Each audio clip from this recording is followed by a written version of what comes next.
So we are going to dive into the concussion portion of the eval.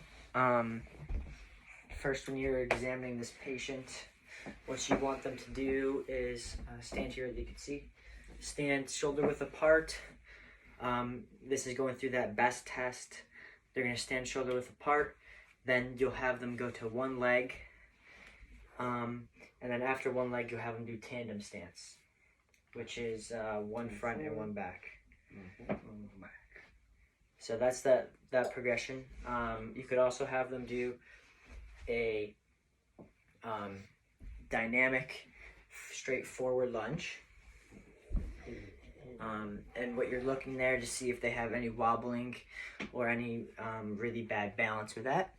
You'll observe their gait, walking back and forth, seeing any abnormalities with that.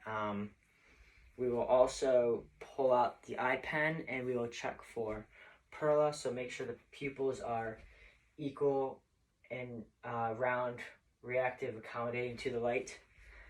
Next, we have the cardinal plane eye movement. So this consists of kind of like the H test. You have them keep their head straight, but just move the eyes all the way up and down here. You know, you can have them do lateral raises. You can do it slow, then you can progress it, get a little quicker with those movements.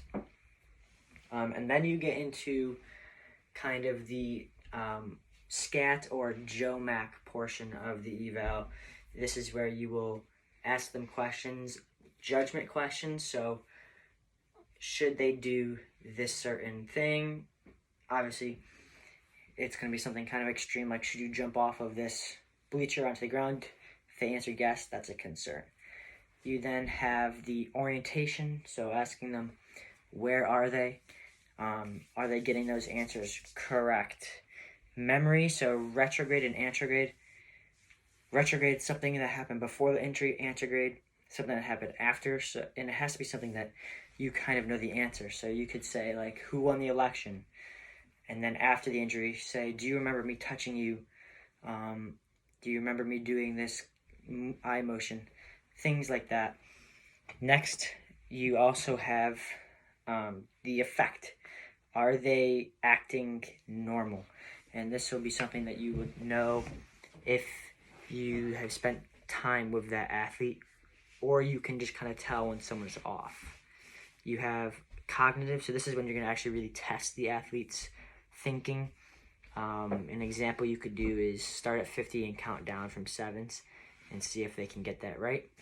And lastly, sensory, when you're touching them, do they have any altered sensation?